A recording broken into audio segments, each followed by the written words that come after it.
Every project starts with me converting my one-car garage into my shop. Having everything at hand allows me to quickly set up, which means I don't need a step stool or a ladder or have to open up some large toolbox to get to what I need. Here you can see me using some cheap pieces of aluminum that have a really good straight edge on them to help me visualize where I need to cut off the sapwood from this slab. Don't be afraid to mark up your workpiece with pencil. It can be erased or ignored. This camera angle really shows how I'm trying to balance how much sapwood is left on one side versus the other. And this is made complicated because the taper is not symmetrical on both ends of this slab.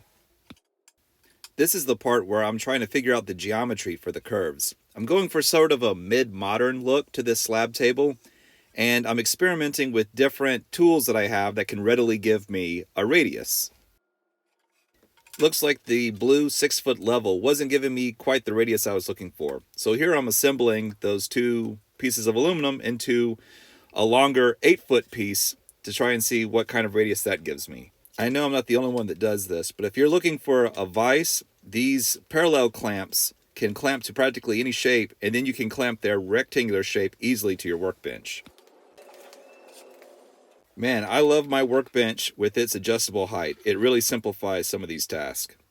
Alright, I'm being sure to document this layout here because it's either going to be awesome or it's going to be a failure. I was hoping that by keeping everything in tension that I would get a very consistent arc. I mean, I'm an engineer for crying out loud. I can't do these things without also thinking about the tolerances. Here I am also looking at how I'm lining up the radius. I want to make sure that the radius starts in the very middle of the table. And here I am double checking the sight lines using my giant framing square. And here we go, off to the races. So far everything looks like it's cutting pretty well. And so I'm like, all right, time to go back over my previous cut. And then something horrible starts happening. And you can really hear it and see it as well. Yeah, no hiding this one. It was an absolute train wreck. I could have done better freehand, to be honest with you. So, you know what? We're going to flip it over, and I'm just going to use this jig to give me a consistent radius with a pencil. And that actually worked pretty well.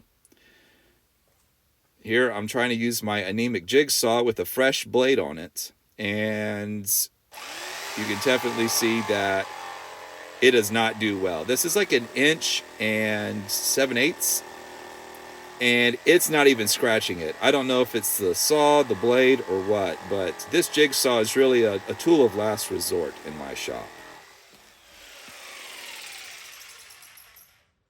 This is actually the result of taking a circular saw with about a 1/4 inch exposed at any given time and cutting. And not only does it cut way faster than the jigsaw, but as long as you're doing large radiuses, it makes a pretty smooth cut as well. Alright, so before getting all upset, I clamped this workpiece vertically on my workbench. And I said, alright, how quickly could I sand it off with my sander in its turbo mode? So it turns out, if you've got one of these next-gen gear-driven sanders, you can practically sculpt the deep gouges and imperfections out of the workpiece. So I leaned on my sculpting background and just put 80 grit on the tool and let it do all the lifting. And I was really happy with how it turned out. Not only did it really remove the gouges, but it did so while maintaining the edge profile I was trying to get from the very beginning. I'm not really pushing down on this tool. It's just 80 grit and turbo mode and just letting it go to town. And I was really happy with the results. It was actually faster for me to correct these errors with the sander than it was to try and jig up another cutting tool and try and correct it from scratch. Over the last year, I've really tried to embrace unique character marks and flaws in my pieces. Here I've got a drill-mounted brush, and it's just taking all the loose bits of wood, bark, dust, debris, whatever, out of this crack. And it'll be an interesting feature on the beveled side of this table. I don't know why so many people hate sanding. I love sanding. It's very zen-like, and you're really putting the final polish on this piece that you spent so much time collecting material for and cutting and setting up. This is the scene that you see so much on YouTube Shorts or on Instagram Reels, and this is really the final stage. And to be honest, the finishing really is what separates the professionals from the amateurs. And especially when you have a highly figured, very flat piece of wood that highlights all the nicks or missed sanding spots or other defects that can be forgotten during the construction phase of the project. I feel like these shorts that you see on Instagram where someone pours a wax or a polyurethane over and there the grain pops, it kind of makes it seem like it's a very quick and easy process, and finishing for me takes practically half the project.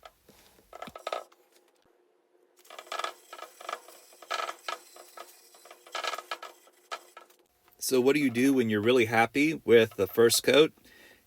You lightly sand it to add some mechanical tooth to it, and you finish it all over again.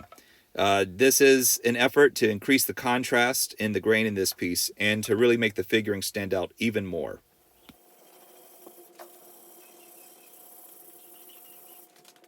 To save time, I ordered these tapered walnut table legs from a reputable supplier.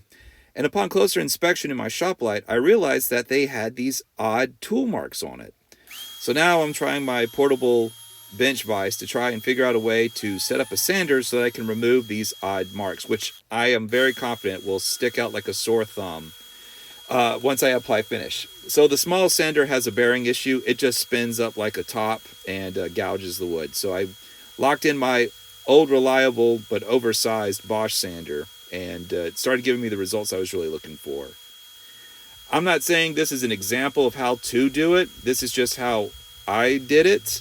I really don't know if there is a really fast way to freehand this. It's just something I came up with in the moment. And I'm going to call this mission accomplished. Those weird squirrely tool marks are no longer there, and I'm confident that when I apply finish, it'll look like a nice tapered leg. Here's a quick little tip, so you don't split your wood. Don't use tools, just use some leather gloves and tighten the hardware. And it being a small and cylindrical object, I don't know if there's really an easy way to apply a wax finish to it. So just using the installed hardware to give me something to grab so that I'm not leaving fingerprints all in the surface. If it wasn't obvious before, you can definitely see from this angle the need for a second coat finish for this project. It really increased the contrast and the sheen that I was really looking for. With the finish cured on the legs and the top, time to flip it over and install the hardware. This is a situation where I trust the feeling in my own fingertips over a power tool. And here it is, completed and in the space. I really like the way the grain reflects the light. I like the tone of the wood. And it looks really good holding up great literary works like Captain Underpants and Big Nate.